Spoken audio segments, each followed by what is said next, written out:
I'm basically raised in Greenville. I started my career in '97 with Greer City Police Department. In 2000, November of 2000, I moved over to Greenville County Sheriff's Office. I worked there until I left over there to take this job. I was on the SWAT team there for 18 years. Worked everything from uniform patrol to narcotics investigations was where I spent a good bit of my time, aggressive street patrol units, and I worked human trafficking for 5 years. And then I started on the promotion track of sergeant and lieutenant, where I worked as a warrants unit sergeant on the road again. And then my last assignment was as a lieutenant over the multi-jurisdictional drug enforcement unit. Usually one of the first questions is, hey, why do you want this job? Why do you want to get into law enforcement? Well, it's just something I always wanted to do. Literally from a young age, my father was a retired Marine. His two brothers were New York City cops. So I guess it's just kind of in me, but that's all I've ever wanted to do. When I got into law enforcement, I knew I was going to make a career out of it. The big question was, what was I going to do when I left? So this is kind of a natural fit, try to make a difference somewhere. You don't really realize until you get here all the little small details, from writing policy, rewriting it or updating policy, the training aspect of it. So that's essentially what it is I'm building the security for District 5. Yeah, we had certain things in place, but I think more and more school districts are starting to see there's just more we've got to do. So, there again, it's everything from looking at the weather to help folks like Kyle and Wes make decisions on what we do with our schools and school buses to the most severe training for like an active shooter event in one of our schools. Everybody remembers and talks about Columbine being where the tactics, if you will, changed for law enforcement. And it is. That's absolutely where the tactics changed. And then unfortunately, as more and more events happened, the coverage is so extreme. It just is bringing more and more attention to it and really highlighting, be quite honest, the weaknesses that soft targets or something like a school has. We work really well with the local law enforcement. They're great. It's a really, really good partnership. One of the big things that I stress is training. Like I do faculty meetings, I do planning periods. I'll go to schools during planning periods and we'll have these little 15, 20-minute training. Every little thing we can do, every little bit that we can talk about safety, it just puts it in your mind and makes you think. What I tell the staff, you don't want to formulate a plan on how you're going to react to something for the first time when that event happens. You've got to have either been trained, at least talked about it, and then think about it. Think about your surroundings, think about your options, your situational awareness. And at least if we've talked about it in a 15-minute faculty meeting, 30-minute faculty meeting, it may trigger something with you that you may respond a little bit better to an event. We, obviously we do certain things around the district that we just put in policies about keeping doors locked. It's that simple. And it sounds silly, but the number one recommendation for school safety is locked doors. And obviously that's outside doors, but that's also inside classroom doors when students are in there being taught. Locked and closed always. So we talk a lot about options as far as getting out of a building. One school might have certain options and another school doesn't. One classroom might have options and another classroom doesn't. But I want to come to every single classroom.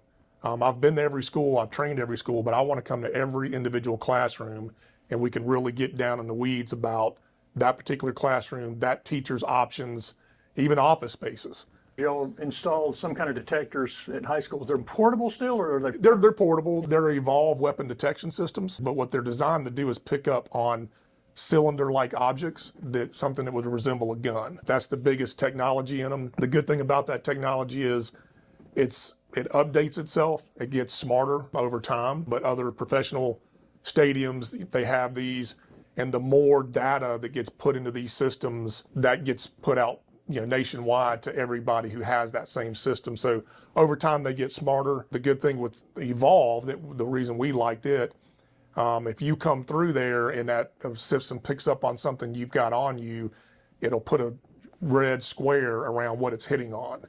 So then it's not a guessing game of, we got to search somebody's whole outer clothing. Okay, it's on the backpack, we look in the backpack. Or if it's in a right pocket, what we'll usually do is wand it. And then, if there's a pat down or a search that has to come after that. But, obviously in a school environment, it's a lot of times it's hitting on a backpack. Everything we do gets back to training. We could spend $10 million at every school, do everything that I would love to do, fences, bullet resistant glass, all this great stuff. But one person leaves a door propped, unlocked, let someone in that shouldn't be in the building, it's all for nothing. So it gets back to training. I've got a lot of projects going on. We're everything from numbering classroom, the entire outside of a building. What we call is wayfinding is what we refer to that as. We number the outside windows, we number the outside hallways. That way, when first responders show up, it's a pretty easy, okay, hey, this is where I need to be in the school. We're actually about to implement at Westside, there's going to be a pilot program for a system called Centegix, which is a emergency alert. It's a badge worn by the staff, which is something I wanted required. You probably heard of Raptor during Uvalde. Raptor was an app on the phone. So for an emergency, you had to get to your phone, open it, and then hit the emergency panic button. Raptor has also since gone to a wearable device. But Centegix is a wearable device, and it's a push of a button. There's some things built into it for a emergency notification system. So there again, worst case scenario, teacher or staff member hears something that sounds like a gunshot or sees somebody coming into the parking lot with what they believe to be a weapon. They can initiate that emergency alert. It's got a lighting system that blinks, that tells you what emergency it is based on color. It takes over screens, it takes over laptops.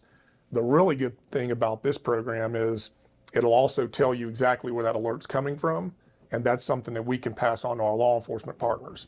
So they'll have that. That will be an app on the phone, but as soon as it alerts through, it's beeping right where that emergency is happening or where that person activated the emergency. That's kind of on a bigger scale that we're trying to do district wide. There's some fencing projects that I'm looking at doing around the district. We've talked to multiple companies about some glass film. It's of course all budget dependent. Some of that stuff is fairly expensive, but we'll spend the money where we have to, for sure, when it comes to safety. I'm working on a big reunification exercise to do here in the district. If an event happens at a school and we've got to go off-site to do a reunification, that everybody knows that's a beast. I've seen that after the Tanglewood shooting. I was able to go to the reunification site after we cleared the school, and there's a lot of work that goes into that. We are buying weapon detection for sporting events. It's a different system, but we're going to use those for football games and what have you. They're already being used for basketball, but this is something more portable that we can take out to the fields. What kind of things can parents do to help you keep the school more safe? A lot of it is that talking with their children. It's something I've tried to do is get in front of kids. We've talked about how to do that, sending out parent letters to say, hey, do you mind if your child participates in a session with safety and security about student-led safety and security? These kids, they have a lot to say. They have a lot of opinions on what happens in a school. And to be quite honest, I'm sure there's something out there that we haven't thought of. I know there is. So having those conversations with the kids as far as if a violent encounter happens at a school, just have that conversation. It's probably better off coming from the parent or the teacher, than it is from just somebody random like me just standing up in front of them. But, we would just talk about general responses. But a lot of that should start at home. Where those conversations come in. We've got anti-bullying or any type of, we have reporting systems for that we use. One of the big things that we have in our schools that folks report incidents of is the staff. We're real big on building those relationships. So same type of thing though, if a parent knows, if a kid's coming home talking about, so-and-so said they were going to do this tomorrow at school, we need to be notified of that. Basically just being a little bit more involved sometimes. Even, I've had parents reach out to me and I've sat down and met with them and we've talked, just suggestions that they've had. Some schools I've met with their PTA because they're really involved in wanting to know what they can do safety related. So there again, maybe I guess best answer would be just more involved. But ultimately I think having those conversations with your kids, especially the younger ones, that's a hard conversation to have with a younger child who might not understand of how to respond and just stressing, listening to an adult at that age as opposed to a high school kid maybe making their own decision on what they're going to do. There again, be prepared for something. But I'm a firm believer in the better we do at securing our schools and not hardening, but securing our schools and training our staff, that these may not be targets of some folks who, they realize what you got to think of, and especially in the most extreme event in an active shooter, they're looking for that vulnerable population. They're looking for the ease of getting in, and then the ease of no one being able to do anything to stop them. And the more we can do to train staff, have better security posture set up in our schools, the more we make ourselves not an easy target.